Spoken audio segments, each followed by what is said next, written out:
Greetings and felicitations. This is Michael Haspel, and welcome to Quantum Froth Dispatches.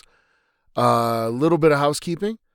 I have another podcast about Storium coming up.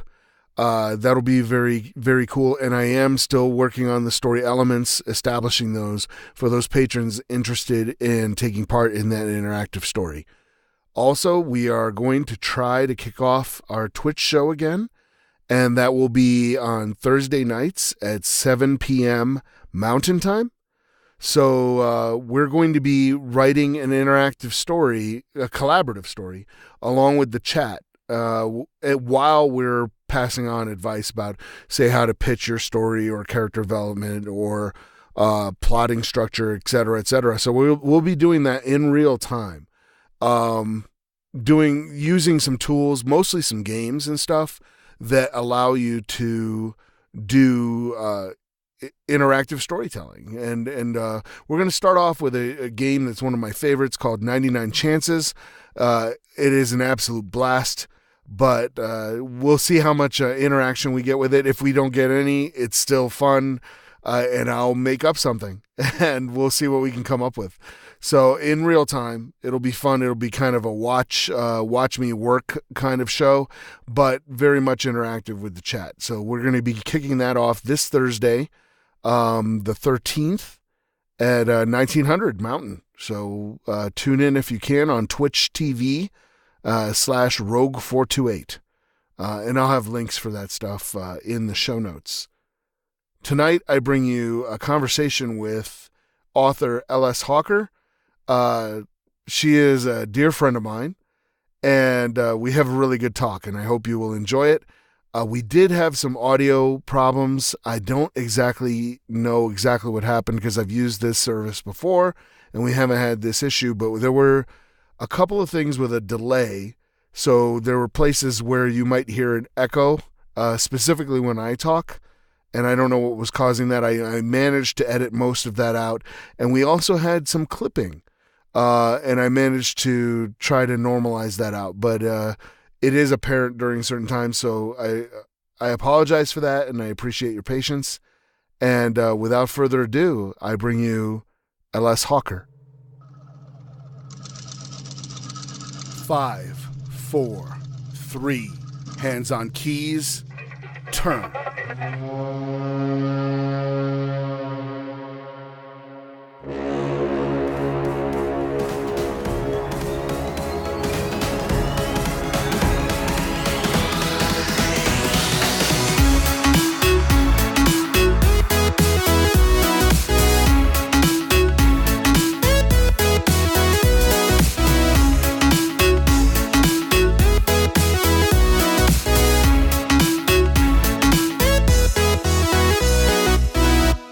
All right, and I am here with L.S. Hawker, who, full disclosure, is in my critique group. Yes. Yeah, and she is multiply published authors with 3 novels out, and her 4th is about to come out. Yeah. And I will let Lisa tell you about herself and about her books. Okay. Hi there, Mike. It's good to talk to you. So I got my contract back in 2015, and my first book, The Drowning Game, came out September of 15, and it was a USA Today bestseller, and it's been translated into 8 languages. And then my second book was Body and Bone, that came out in 16, and then End of the Road came out in 17. And so the 4th book is called The Throwaways, and it's coming out January 22nd, 2019. And it's coming a lot faster than I thought it would because it seemed so far away. And now, oh my gosh, it's almost here. So lots to do. Oh, yeah. That's definitely. Yeah. Well, we can just get right into some of my canned questions. And a lot of these I kind of know the answer to, so I'm just going to kind of fake it. Fair enough. we'll just start with some easy ones. So are you a pantser or a plotter? And Oh. as always, I describe a pantser as somebody who writes by the seat of their pants. Right. And a plotter is somebody who plots everything out with an outline or something like that. Well, to me, this is a really interesting question. It didn't used to be, but it is now. Ever since I got my contract, I had to turn into a plotter, where originally I was a pantser, and I'm the kind of person who I will write 160,000 words to get to 80,000, because my characters tend to go off on their own and do their own thing. And then I have to kind of figure out what parts of what they've done I want to use in the actual story. And for me, that really works the best. And of course, my debut novel, The Drowning Game, I did write about 150,000 words to get to 80. I guess it's closer to 90. But anyway, I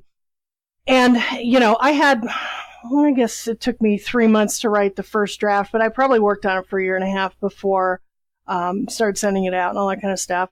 So, a year and a half, that's plenty of time, right, to let your imagination run wild. But then I get my contract, and, I didn't know what I was doing. So when the publisher, HarperCollins, said, well, how long do you think you need to write these next 2 books? Which I hadn't even started, honestly. I just gave them some ideas of what I might do for the next 2 books. And I'm an idiot, so I say, oh, I just need 6 months, because I thought, oh, well, this is going to be easy now, right? Ha ha. And so, oh my gosh, my second book was the nightmare from hell. It truly was, because, with a gun to your head, basically, you're having to be creative, where before, you kind of, and it's not true that I ever actually waited for the muse, but holy crap, that second one was hard. The third one was a little easier, but I've found that I am now sort of a hybrid. So if I have the time, I like to pants, because then I can really get into my characters' heads and really figure out who they are, and they get to tell me, rather than me trying to force them into a box through a plot. So it's I've had to learn the hard way how this works, and so now basically I'm a hybrid. Yeah. Yeah. And okay, so your first book that you said came out in like 2015. Mm-hmm. That was like your first book ready to be published, but that's not necessarily the first book you wrote. Right, exactly. Well, the first book that I ever wrote. Oh, you were going to ask? Go ahead. I'm sorry, I'm interrupting. No, that's what I was going to ask. I was going to say, so how many did you write before your first published book? Okay. Well, of course. So my first novel I wrote when I was 14, and it was the biggest steaming pile you ever saw in your life, of course. I mean, I was 14. I didn't know what I was doing. And it was a ripoff of The Outsiders by S.E. Hinton, because she was a big hero of mine, because she got published when she was 17. And I was like, I'm going to be S.E. Hinton. Ha ha ha. I mean, it was horrendous. I actually found it probably last year in a box or whatever, and started to read it, and it just, I felt like my skin was going to peel off. It was so awful reading it. My gosh, it was so bad.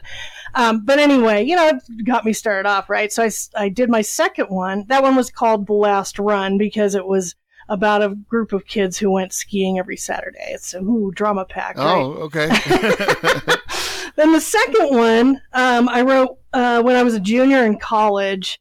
And that was actually based on a short story that I did for a fiction workshop in college.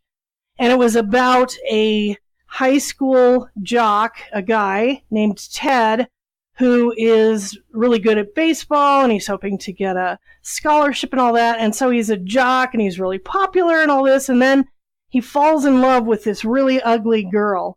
And the repercussions of that are really difficult in his particular world, right? So that was actually the first novel that I ever actually sent out anywhere. And I didn't send it out until many years later. I put it in a drawer, and I was just like, oh, someday I'll pull this out. Well, then when I guess I must have been 30, 10 years later, right? I pull it out of the drawer, shine it all up and everything, and I sent it off to the Delacorte Press First Young Adult Novel Competition. And it finaled just right out of the box. Oh, which was nice. kind of, Cool. Well, I tell you though, it was one of the worst things that ever happened to me, because here's what happens when somebody tells you, oh, wow, this is ready to go, whatever. then you start thinking, oh, I've got talent, big quote, big air quotes, right? I've got talent, so I don't need to work on my craft.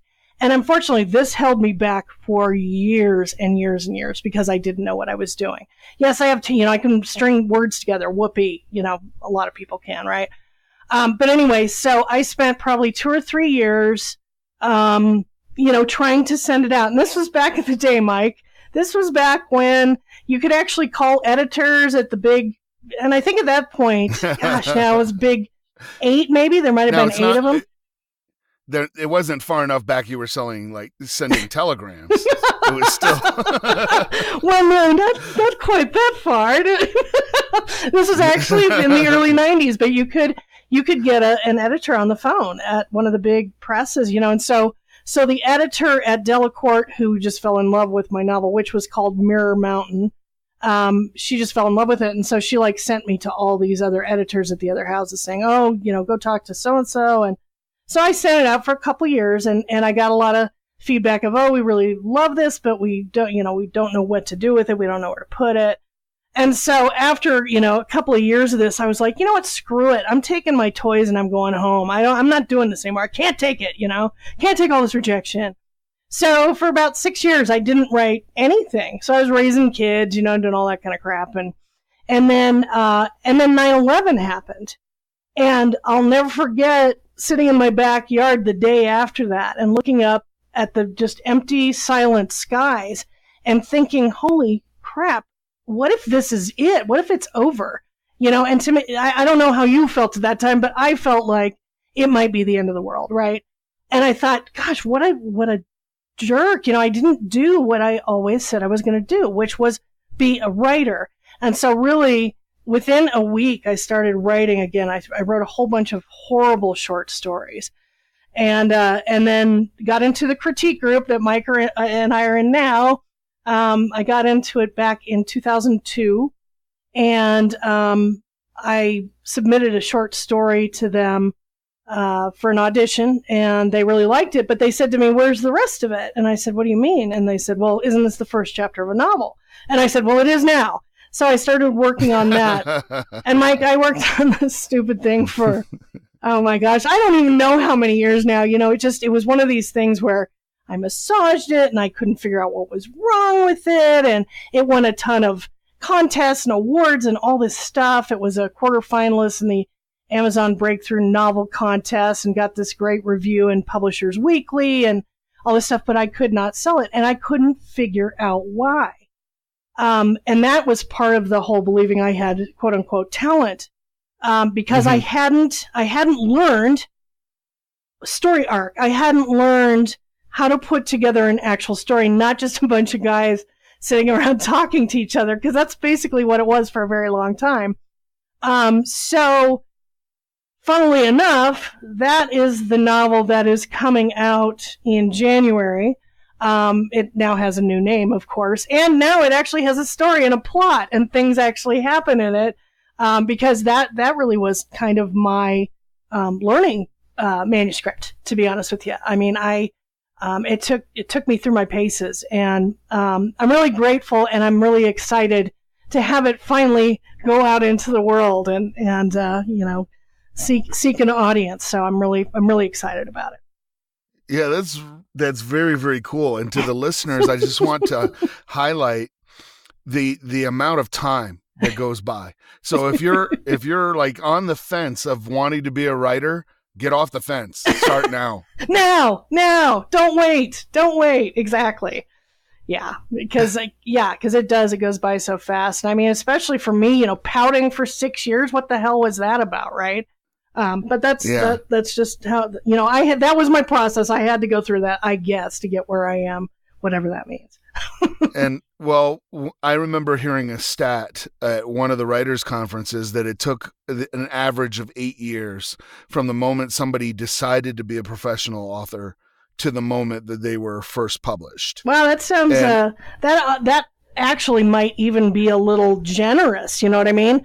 I think most of the time it takes longer, because for me, I'm trying to think when this would have been. So, yeah, it was right about 13 years after I started writing this novel that I finally finally did get published. And I don't want to discourage anybody, but again, hopefully all of you out there are much smarter than I was, and you will work on your craft instead of sitting on your talent laurels, whatever that means. But yeah, the most important thing is to work on it.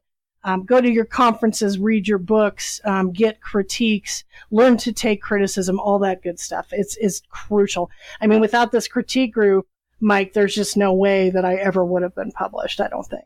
I would agree. Yeah. I would agree. It's like it helped my work tremendously. Oh, yeah. Oh, yeah. And for me, I wrote mine in 2009, and I had an offer in 2011, and I thought, oh, I've beaten the odds.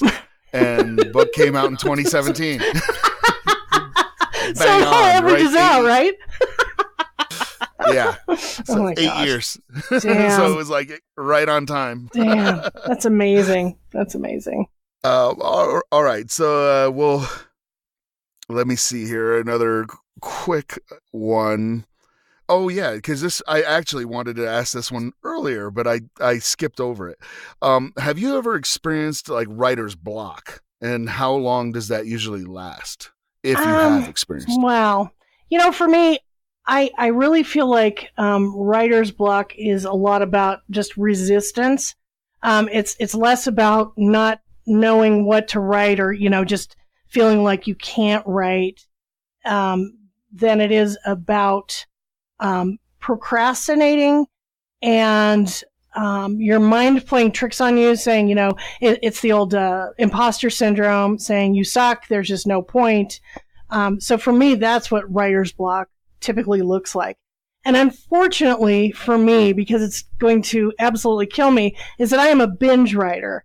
So in other words, I am not somebody who writes every day. I wish I was. That would be great.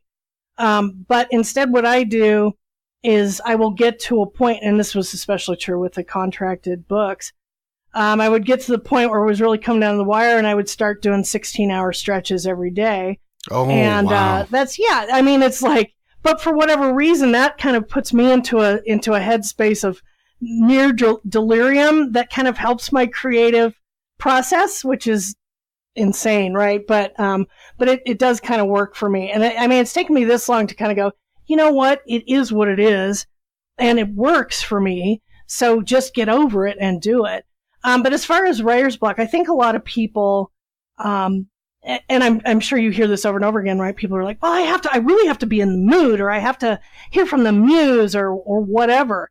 And that's just excuses. It's not even a thing. I mean, it's great to have some inspiration and so forth. Really, this is a job too. I mean, you have to do your job. Yeah. And so for me, it's really about button share, right? Fingers on the keys, whatever. It's just doing it. And so no, I really don't suffer from writer's block. I suffer from procrastination and an insane desire to write 16 hours at a stretch. I don't know. Yeah, so the best thing I've ever heard about writer's block came from Larry Correa. And he was just like, when he was an accountant, he didn't have the luxury of saying he had accountant's block. He would just, he'd be like, hey, boss, I have accountant's block. I can't do my job today. And they'd be like, you're fired. Yeah.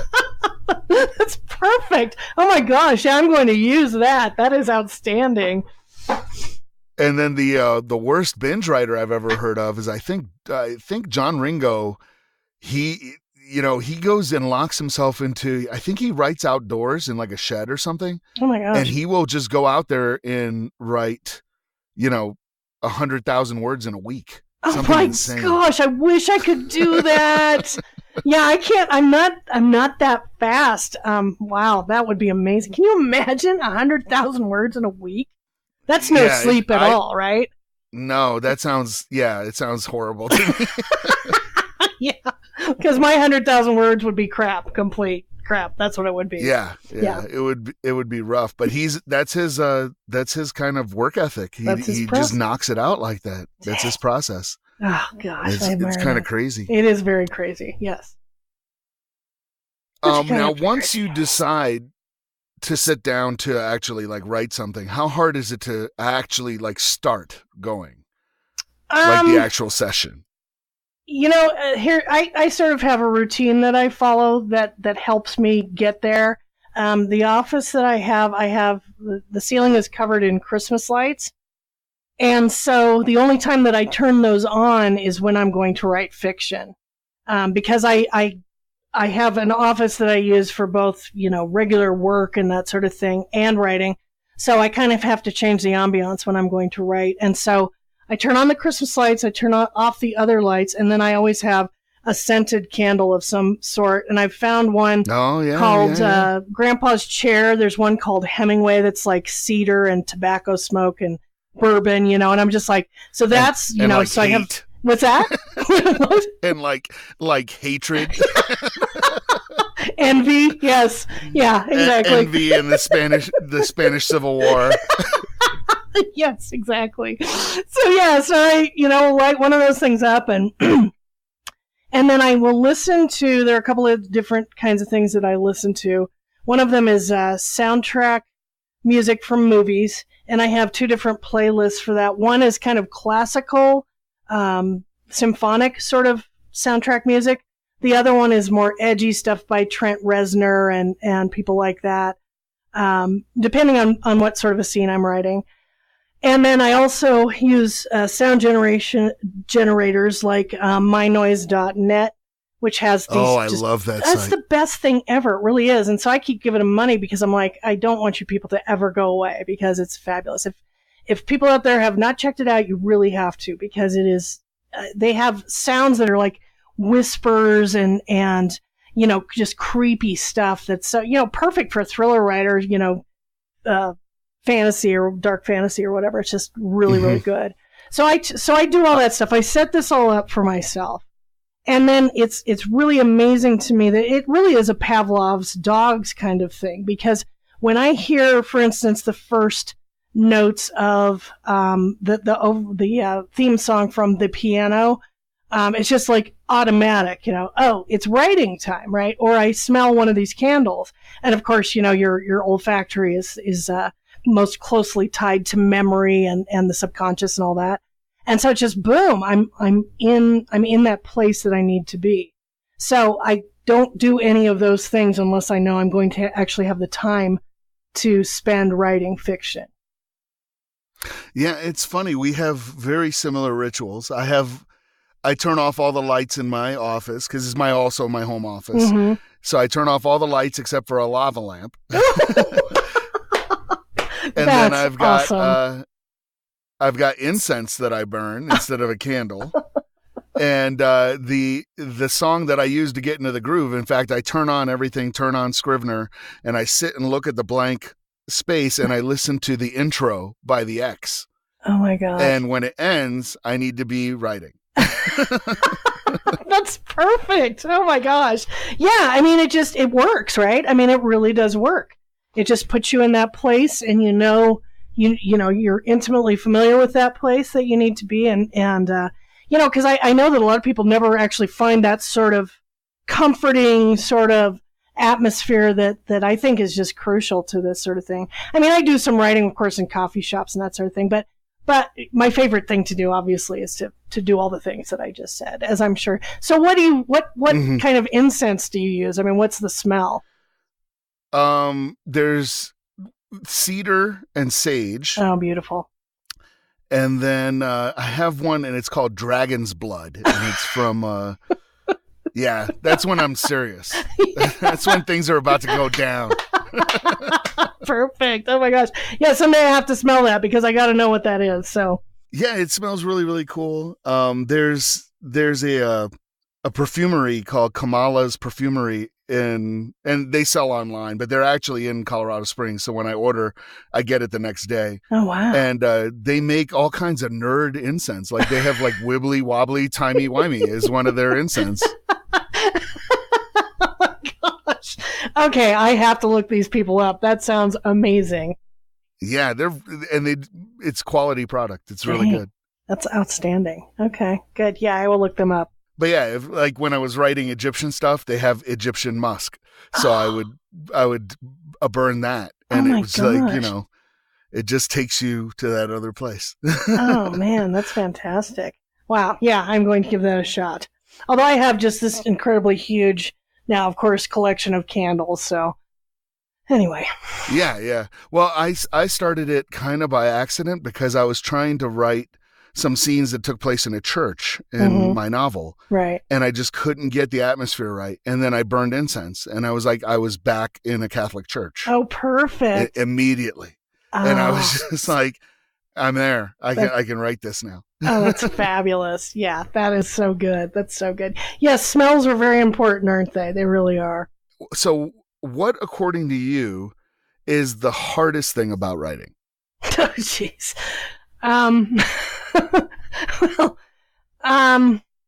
Well, honestly, I think it's not actually like a craft or work sort of thing, but it's more the swing between I am the greatest person in the world and I am the biggest steaming pile in the world. The sort of, either I'm great and what I'm doing is great, or I'm trash and what I'm doing is trash. That's exhausting, I think also as far as the actual writing goes, probably the hardest thing. What would be the hardest? It's a good question. Oh, you know what I discovered while I was redoing this manuscript is that one of the women that I was working with who was doing some line edits for me, she was like, you kind of drop us into a scene without setting the scene at all. And what I realized was that it used to be that I would set the scene so well that people would fall asleep, every freaking detail of the surroundings, and all that. And so I kind of dropped that because I was like, I got to get to the action, it doesn't matter what color the walls are or whatever. So trying to find balance, because I am an extreme person. I'm like, I'm a binge writer. I'm pretty much a binge everything else. And so for me, it's like all or nothing. So trying to find the balance in bringing everything to the middle, to the right amount of scene setting, the right amount of dialogue, whatever it is, which is it's difficult.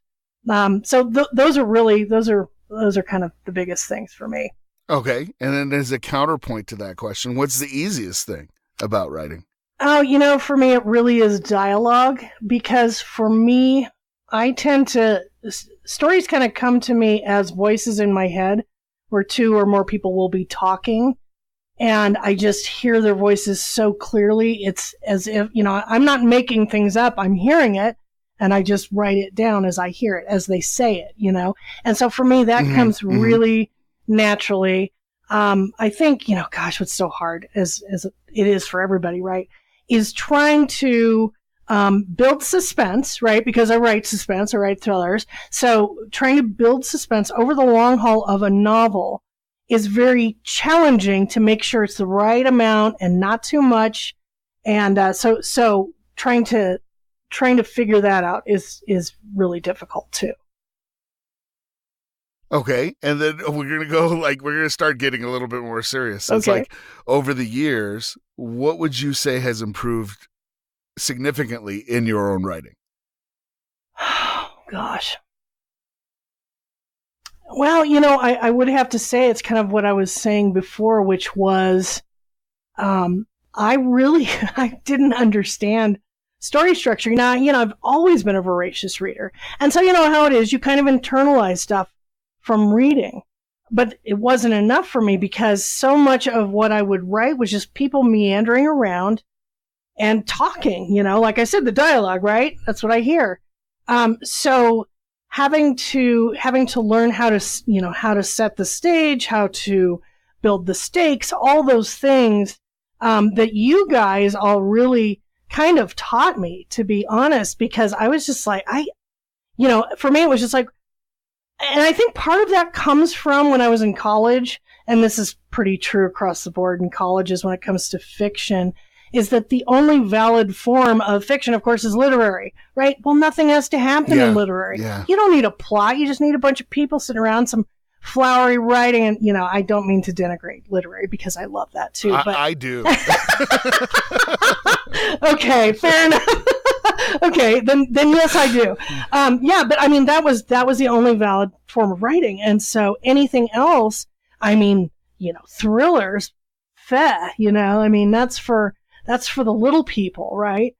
And so it took me years then, and joining that critique group where this guy named Gary said to me, well, why don't you just write what you want to read? Why don't you write what people want to read? And as dumb as this sounds, it was a revelation to me. It was like permission. You mean I can write something that, oh my God, it was huge. And so I think that kind of started my journey. But I would say just learning story structure, learning how a story works, learning how to, plant clues in a thriller. I think all those things have really improved for the better. And as a matter of fact, this one that's coming out in January, I really feel like the planting of clues and that sort of thing is really excellent, and I'm really happy about that because it's a learning curve. I mean, you have to learn that. So I would say those things are the things that have really improved the most. So thank you.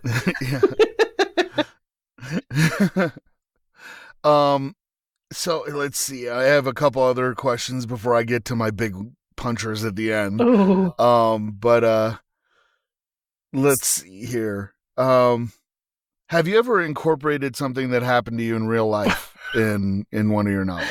In all my novels, yes, absolutely. I mean, it happens over and over and over again. I don't know if you remember, for instance, Body and Bones, my second book. And the protagonist, Nessa, when she was younger, took heroin by accident.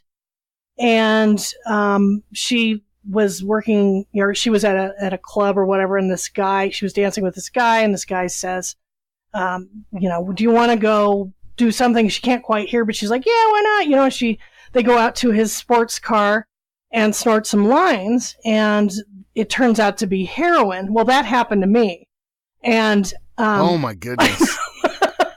I know, what a great story, right? I'm like, how could I not use that? So I have all kinds of things like that throughout every story, every book that I write.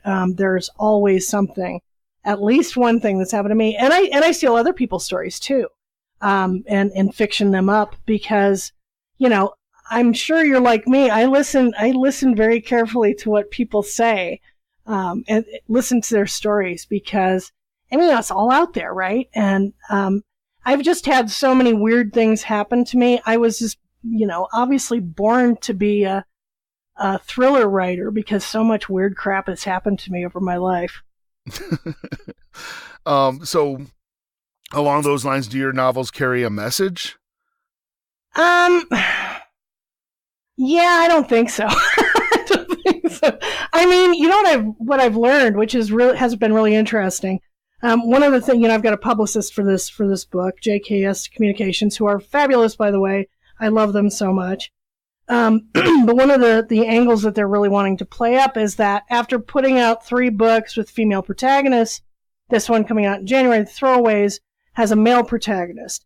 And wow, was it weird going from writing female to writing male? And I'm like, actually, it's the other way around because before The Drowning Game, I hadn't written any female protagonists before that. Oh, yeah. And so for me, what I've learned through writing female protagonists for those 3 books is that I'm a feminist and I never knew it. And the reason that I didn't know it was because, I'm a privileged person. I'm a white, suburban, upper middle class person. So those kinds of things just were not on my radar. But as soon as I start writing about these women who are, trying to claw their way out of danger, peril, whatever it is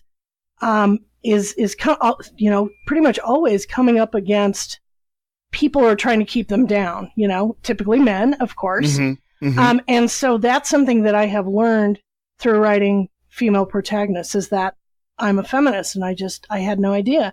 So that's been, it's been surprising, and then people are like, well, that's the dumbest thing I've ever heard. But it's just the truth because I always did write from the male perspective because that way I could keep myself more out of the characters because if I wrote females, they were always me, only better looking and taller and smarter and cooler and all that. So that's why I switched to doing male and it really worked for me. So, now what was the question, Mike? Oh my gosh. Yeah. If your novels carried a message? Oh, yeah. I think I really do feel like with my female protagonist, just kind of empowerment. And I hate, I don't write that in. I don't start out going, I'm going to write something that's going to make women feel empowered or any kind of crap like that. That's just not my thing. But typically, things come from your subconscious, themes that are important to you, that just bubble up in the writing, and it's just a natural thing. And do you find that's true or not? Yeah, kind of. I had an experience. I don't know. I had an experience with a character called Runa that I introduced into the story somewhat late. Like it was about my, I don't know, my 8th draft or something, where I was rewriting the story. And I was like, I really need, somebody else here with this perspective. And I started writing Runa, and she essentially took over the entire book because that's just the way she was. And I had to like promise the character, and this is going to sound weird to non-writers, but I had to promise her that she was going to get her own book and that she needed to shut up because this wasn't her story. And that makes complete sense to me. I totally get it. But along those lines, like I was seeing things from a strictly like law enforcement point of view because it's a police procedural. But then introducing Runa, I was just like seeing things from almost like an insider perspective on this whole human trafficking stuff that was going on. Oh, wow. And yeah, it changed a lot of the story because instead of being from the outside looking in, here she was inside. And then one of the things that I discovered was, initially her first version, she was kind of bait. She was kind of the young hottie that the guys would send into the club as kind of bait. She would get kidnapped or whatever, and they would follow her to, in the course of rescuing her, take out all the bad guys. And I didn't understand that was a trope in urban fantasy, that was done quite often. And so I kind of turned it on its head, where she's not so much bait as a Trojan horse. Like they count on her to get kidnapped, and then once the bad guys have her, they're like, "Oh, this was a horrible idea." I love that so much. Oh my gosh, that is fabulous. Well, that's interesting because one of the things, like in my debut novel, my protagonist Petty has been raised in isolation, and so she.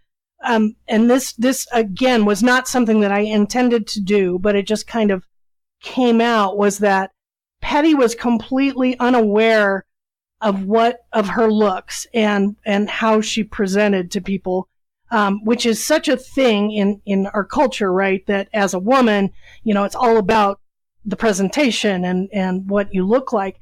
And having a character who was completely oblivious to this was one of the most liberating experiences of my life, because it just was not an issue, right? And so she was able to be a total badass instead of, a victim, so I don't think that's exactly a message, but it's kind of in that same area. Well, this next one I stumped people with. So. Oh no. Oh boy. Yeah. So if there's an alternate reality where everything is exactly the same as it is now, except the books that you wrote, what book would you wish that you had written instead of yours? Oh my. Oh golly. That's a great question. Here, I'm turning around to look at my bookshelf, right? You know what I always come back to is Bonfire of the Vanities by Tom Wolfe. Oh, yeah. That's a good book. Yeah. It's one of my all-time favorites. And he has been just really influential on me. Just his crazy use of punctuation and the way he just nails dialogue so well. And that's probably the book that I wish I would have written. What's your answer to that? I have two different ones. It's The Lord of the Rings, because I want to be, like, ultimately, if I were going to choose my life path, Mm-hmm. I kind of want to be Professor Tolkien. Okay. Like, all right. Yeah. some kind of guy, some kind of professor at an esteemed university that just, in my spare time, casually, it creates another language. Perfect. But if I answer realistically, it's got to be the Da Vinci Code. Okay. Yeah. Because it just made Dan Brown buckets of money and allowed him the freedom to do whatever he wanted. True. Yeah, that's good. I thought of another one that I wish I would have written, which is Station 11 by what is her name? Let me look it up right quick. It came out probably 2 or 3 years ago. And it's this sort of semi science fiction-y kind of futuristic, post-apocalyptic, where the symphony travels, the ruins of the United States playing together. And it's just this incredibly beautiful story and just so amazing. What is her name? Oh, Emily St. John Mandel. Okay. Cool. Have you read that? I have not, but it's now on my list. It is so beautiful. It is just, it's one of those books that kind of in your mind you go back to again and again. You find yourself, because she sets this atmosphere so incredibly well that you find yourself going back there just to visit in your mind. And even though it's, it's tragic things going on, but just amazing. So yeah, highly recommend. Yeah, I wish I'd have written that. Nice.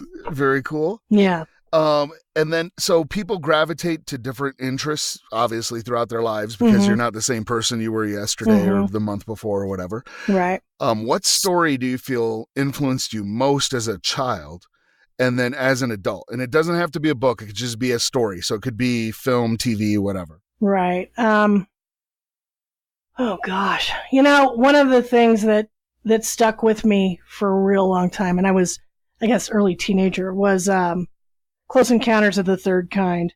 Oh my God, I love that movie. Yeah. It just, it kind of had the, like I was talking about with Station 11, the same kind of thing. I just wanted to go back there again. I wanted to have that experience so badly. And the way that it's put together is just so genius. So yeah, I mean, that opened my mind up to possibilities, of other worlds and all that kind of thing. And it's such a hopeful movie. And so for me, because, a lot of alien stories are they're going to come and kill us, right? But this one was just so hopeful and so mysterious, and it was so wonderful. So that definitely was one. And then, wow, as an adult, that's a good question. Okay, now you're stumping me with this one. I don't know. Let's see here. Okay, well, all right, Fight Club. So another movie, Fight Club. Yes. Huge, because of course then after I saw that, I went and read every one of Chuck Palahniuk's books after that, because I was like, what is this? I loved how he kind of changed the form. I just thought it was brilliant. I just thought it was so good. And his books, after a while, kind of started to sound the same to me. But at the same time, I was just like, wow, he's kind of changed my life forever. So, yeah, good old Chuck. Yeah, that's awesome. That is really good. Let me see here if I have any other ones. Oh, yeah, this one's one that I always ask, and it's always all over the place. But have you written any fan fiction? I have not. I never have. Okay. I never have. Yeah, so that's a short answer to a good question. I'm sure most people actually have, though, right? I mean, because my first novel, I guess, in a sense, was sort of like fan fiction, because all I did was superimpose my characters on top of S.E. Hinton's characters. So in a sense, what I did was just sort of subsume her essence, and try to be her. Because it feels to me sometimes like that's what fan fiction can be, is wanting to be someone else through doing that. So I'll bet you have. What have you written? I've written a lot of fan fiction, a ridiculous amount. And it culminated in a story that my friends and I wrote after college that we called De Equilibitatis Mundi, which means of the cosmic balance. Oh my gosh. And And the plot of it is that Gandalf the White comes back in time and recruits the crew of the TOS Enterprise along with the Next Generation to gather all the heroes of the multiverse against H.P. Lovecraft's Great Old Ones. Oh my gosh, that's awesome. That's going to exist somewhere, right? It does exist. I think we took all extant copies off the internet, but it was written actually on the internet. Wow. In the days of like bulletin board systems. Yes. And the original name of it was Story Base because it was this round robin story. Oh man. Where and I learned a lot doing that, but I also learned a lot of bad habits doing that. Oh sure. I still don't like get my commas right. Well, I can attest to that. Yeah.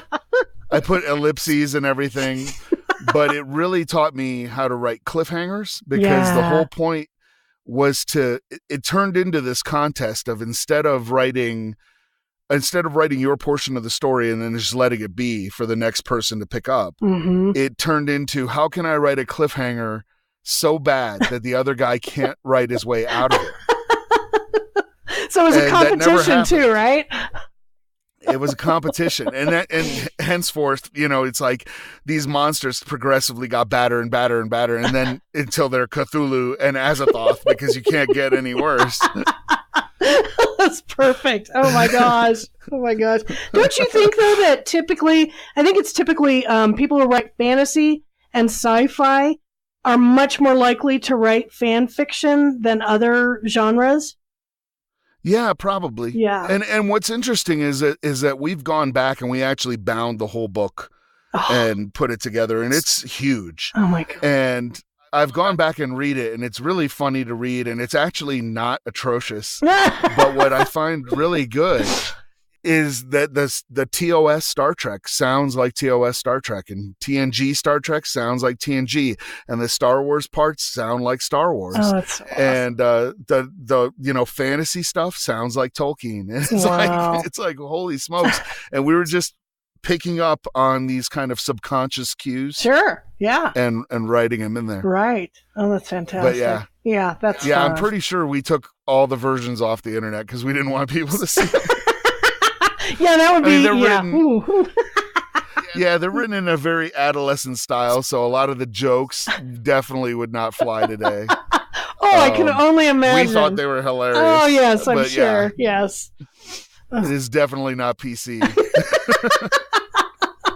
Oh my gosh. Yeah, I would love to read at least some of that someday. Oh yeah. I'll bring it in next time we get together. You totally should. Oh my gosh, that would be so much fun. That's fantastic. And then, all right. So like our last question is, do you have any advice for anybody who wants to be a writer? Yes.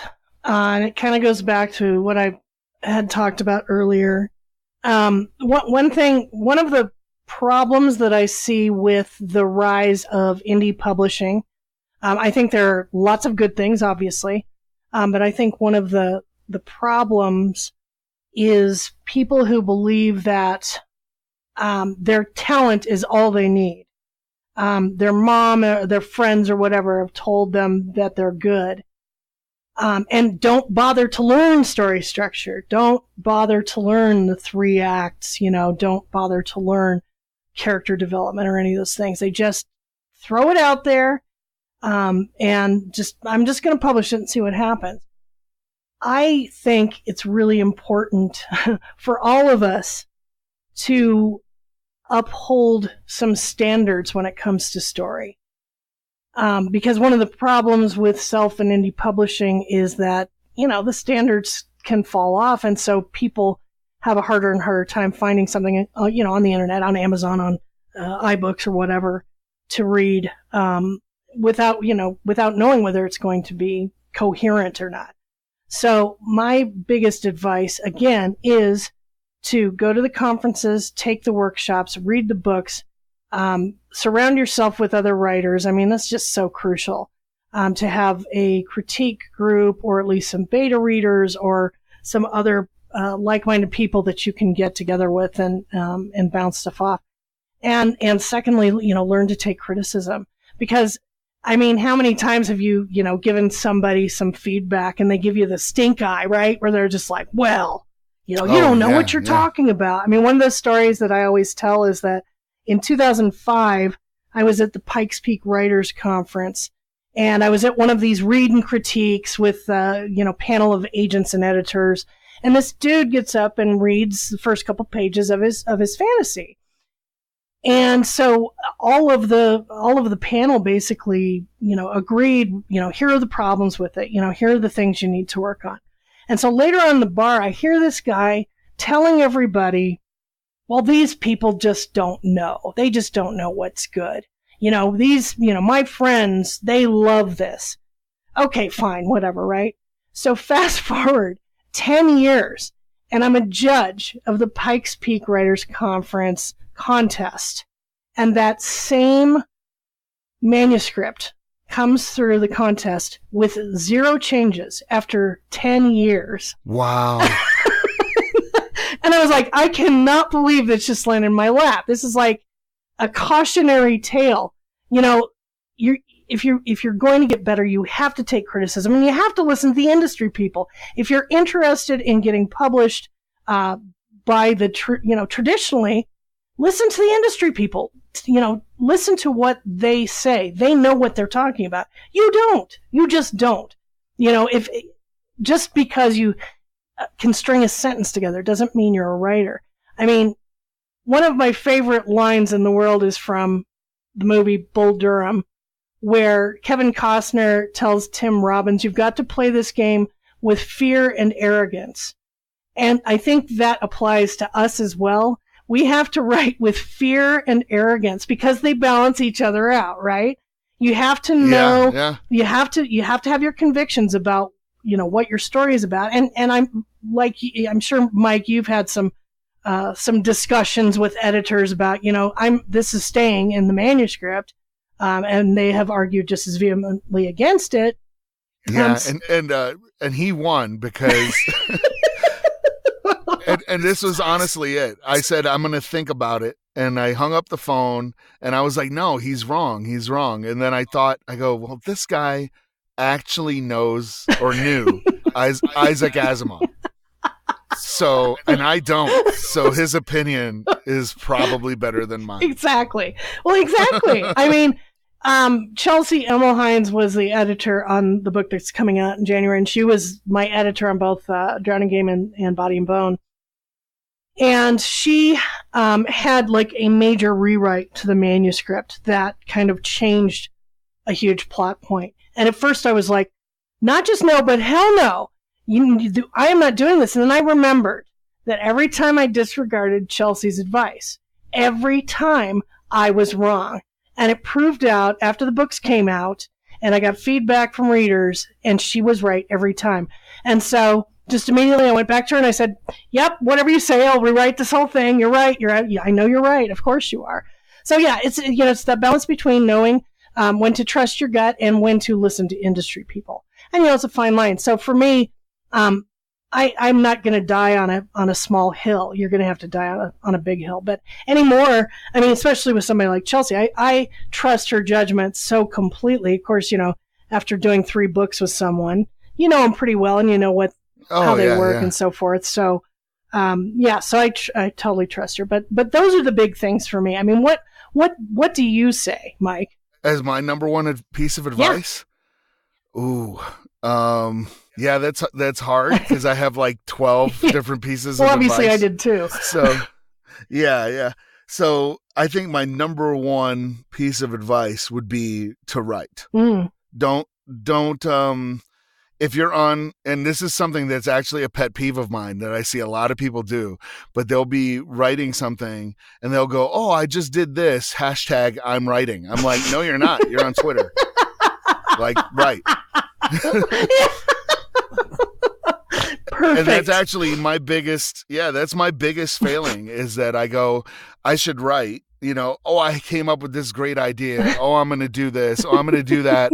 And then I haven't haven't written. It's like an hour has gone by. Yeah. And I've, reorganized my Scrivener, and I took a bunch of notes, and I did all this stuff, and I organized this, and now I know how many rounds this particular weapon carries as a standard loadout, and I haven't written a word. But let me ask you this.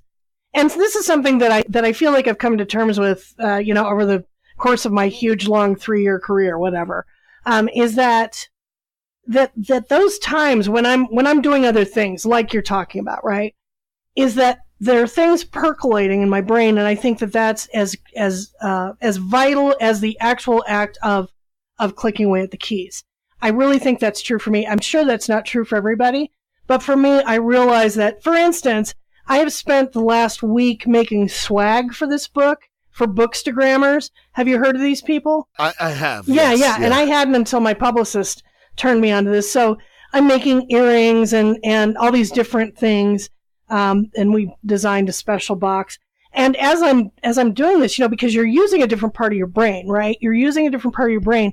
So the part of the brain that writes is free to do its subconscious thing while I'm working on something else creative. You know what I mean? And so for me, I think those times are also crucial, but that's just me. Yeah, it is for me, but I've found that the older I get, I come up with like the greatest scene in the world when I'm in the shower and can't do anything. And I'm like, oh, this was the most badass thing. And then I step out of the shower and I'm like, oh yeah, I got to go to work. And then when I get to work, I go, I had a really good idea and I needed to write it down. And that's all I remember is that I had an idea. It's pretty tragic. Well, I'll tell you, one of the things that I do is I talk into my phone on the voice memos. I'll just say whatever it is that I'm thinking of if I can't get to it. I mean, that's the best, especially when I'm driving or whatever. I'm like, oh, I gotta say this, I gotta do this. So that's a good idea. That's just something, and it's not fun to transcribe. But I'll tell you, that's how we came up with the ending for the throwaways. Is one of those things where I had to record it because I was doing something else. So yeah, just keep that in mind. If that happens again, just jump out, grab your phone, and just tell your phone all about it. Yeah, well, and a lot of times for me, and this is really weird, is I'll be listening to a song when I came up with it, and so it gets stuck in my mind, tied to a piece of music, trying to write a scene and playing the exact same song on a loop for 6 hours.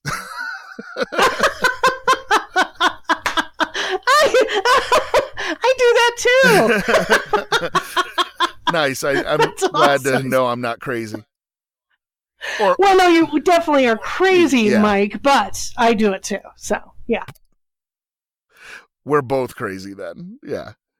Absolutely. Absolutely not. Is there anything you wanted to talk about that we didn't cover that you want to tell people? Oh, you know what? I just, I would love for people, you can pre-order my book right now, The Throwaways, on all the platforms.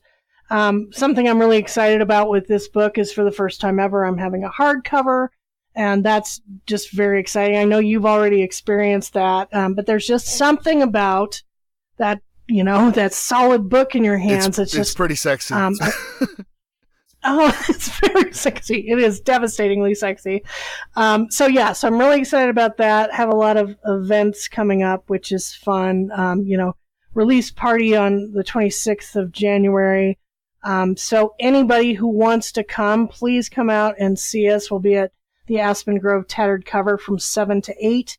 And anyone who buys a book will get a ticket to the exclusive after party, which is going to be a good old-fashioned 80s kegger. Oh, awesome. The semi-barn kind of situation, because the book takes place in 1986. And so that's that. And then in February, I'll be going out to Lawrence, Kansas for another release party out there, because that's where the book starts, is in Lawrence, Kansas, which is the home of the mighty, mighty Jayhawks, of course. So that's exciting. And this is the first time that I get to do a release event outside of Denver, and I'm so psyched. So I'm really excited about that. But yeah, that's pretty much it. Just pre-order the book, check out my other books. That would be great, And, one thing I want to ask you, Mike, is, Is there anything that you're working on right now? Yeah, I'm sort of working on a novella that's slowly turning into a novelette, which is slowly turning into a novel. And is this a sequel? Is this no, it's totally unconnected. It is. It is about a army captain in a post-apocalyptic Colorado that is trying to take out some religious fanatics that have moved in. Oh, that's awesome. Excellent. Do you have a title? A Good News Week. Oh my gosh. Yeah. Oh my gosh. And it's a fabulous. revisit. So how far are you?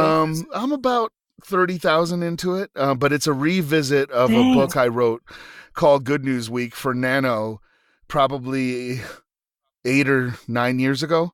And that book was a zombie book. And so some elements have survived because The Walking Dead came out, and I just went, nope, okay, zombies aren't going to work anymore. And so it was kind of funny because it wasn't just a zombie book, and this I'm only telling you this because you will appreciate it. It was kind of a rewrite of Night of the Comet. Oh my gosh! Which is on Netflix right now. I watched it the other day. Parts do not hold up well. Fabulous. But I'm sure that's true. Oh, that's fabulous. Oh my gosh. Yeah, well that's great. I'm so glad to hear that. Have you told Sarah about it? Yeah, what's the and the day job there? has been getting in the way. I was supposed to finish it last month, and I got a bunch of proposals I had to write, and that sidelined everything. So now I'm kind of doing Nano with it, which is why I said it's going to turn into a novel probably because I have 30,000 words. I need 50,000 for Nano, so that's an 80,000 word book. Cut out 10%. Damn, that's awesome. Yes. That's fantastic. Hopefully. We'll see. I tried to do Nano because I have, I need to have another manuscript called Yonder Stands the Sinner to Elizabeth by the end of the year. We'll see if that actually happens. That would be awesome. But I've been just so consumed with all the promotional stuff for the throwaways, but we'll get to it. Yeah. We'll get to it. Yeah. Yeah. Well, thank you for coming on. Well, thank you for having me. It's great talking to you as always. I mean, this is I really enjoy this podcast. So yeah, and if you ever want to come on, as we get closer before Lawrence or whatever, just give me a holler. I will indeed. Thank you so much. You have been listening to Quantum Froth Dispatches by Michael Haspel. Music and other cues are provided by The Fat Rat. The song you're hearing is Monody, featuring Laura Brem. If you would like to support the podcast, please visit www.patreon.com/QFD. Thank you for listening, and we now return you to your mundane reality.